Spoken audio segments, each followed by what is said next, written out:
Hey, it's me, Tiffany. Welcome to my channel where I share all things pregnancy, postpartum, and motherhood related. I am a certified birth and postpartum doula, so that means that I support women and their families on their journey from conception to postpartum.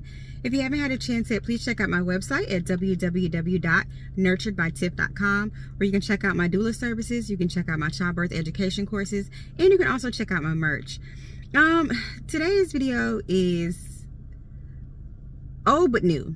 So this is a case that has been going on for the past 4 years. There was a baby that was found in the woods, and it'll be 4 years in June, and we're just not getting an update on, a suspect or, the person that they have of interest who they are saying is responsible for this newborn that was found. So I'm going to share the clip with you and then come back and I'll talk about it. Less than 12 hours from now, the woman accused of abandoning her newborn baby in the woods of Forsyth County is faced to set a judge.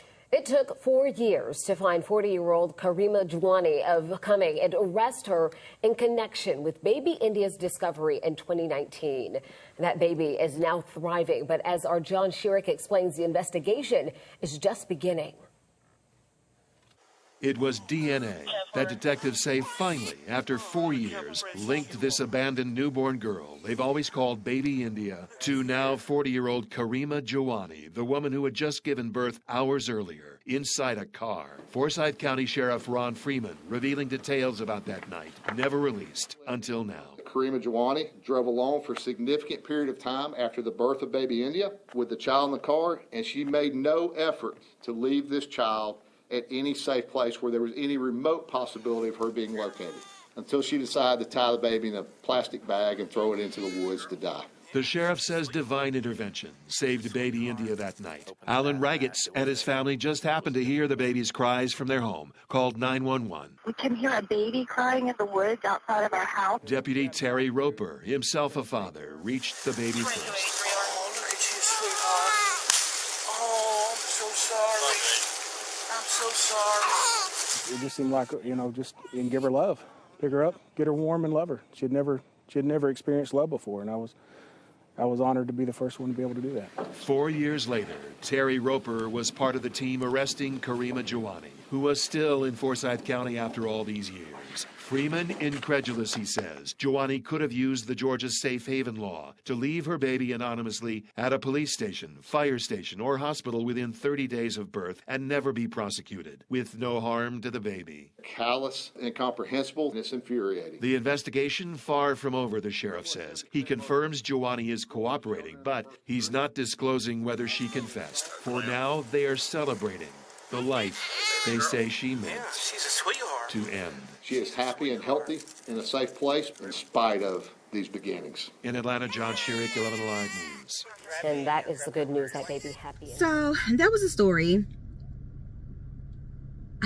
I have so many questions. I also have so many comments. So my first thing is, and I think I've talked about this before, how they automatically want to go to this mental health defense or this postpartum depression defense.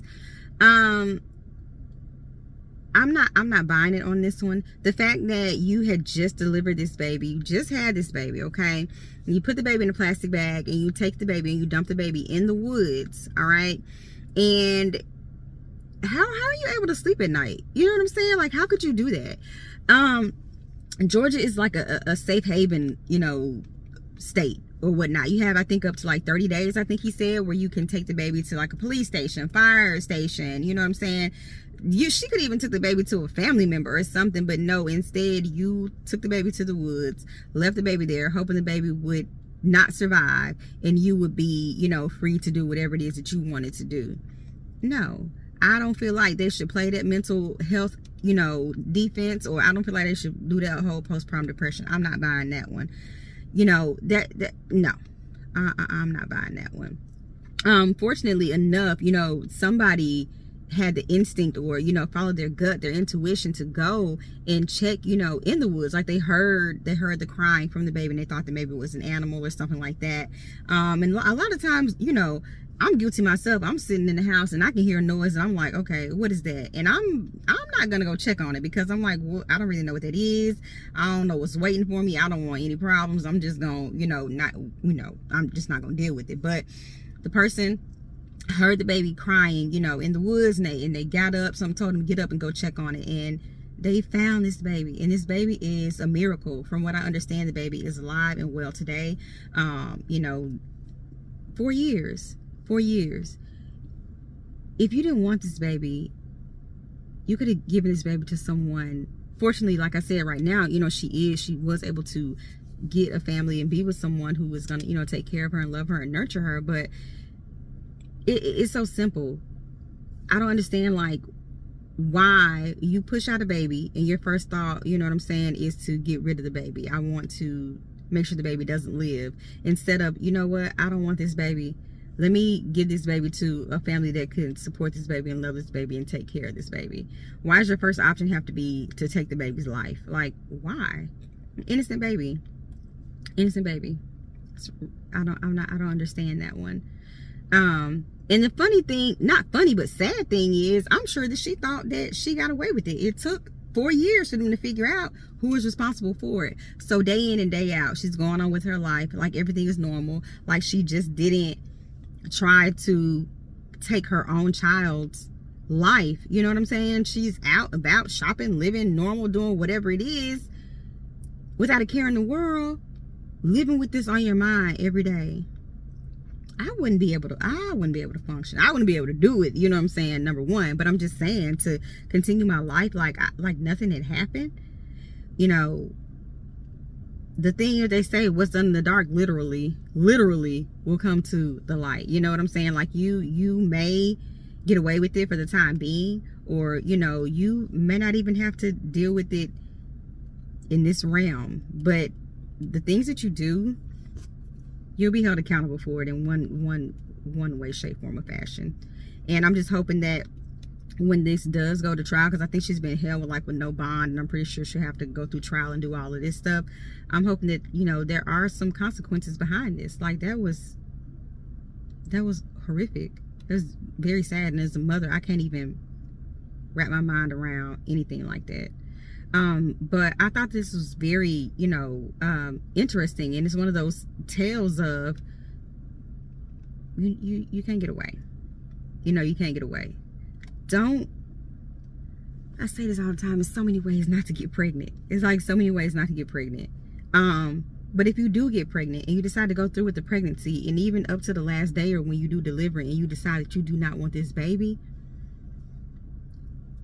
let someone know. Give someone else a chance to give this baby a life that you don't want to give the baby. You know what I mean? Like, just don't throw the baby away. Don't give up on the baby because you're feeling away, or you don't feel like you're able or capable. Just don't let that be your option, because there are other options. Don't feel, I understand some people do stuff because they scared, or there's another case similar to this 19-year-old girl went to the hospital. She delivered her baby in the dang on bathroom, put the baby in the trash can, and the baby did not make it. The cleaning people were coming through, and she just happened to pick up the trash, and the trash was like extremely heavy, and she was having to look through, and there was a baby in there. 19-year-old girl said she was scared, she was terrified. And I mean, you've had the baby now. Just woman up and say, look, I don't think I'm fit to be a mother. I don't think I can take care of this baby. I don't think I can do it. And give someone else a chance to do what you feel that you can. You don't have to take the baby's life, because as you see, you're gonna have to deal with it. You're gonna have to deal with it. But like I said, this story is it started 4 years ago, and they finally got their person of interest. And I just hope people learn from this. Like, you can't just have these kids out here and just throw them away. Like, don't do that. Innocent babies, they didn't ask to be here. Don't do them like that. But anyways, I want to get on here and share this with you. Comment, like, subscribe, and I'll catch you on the next one.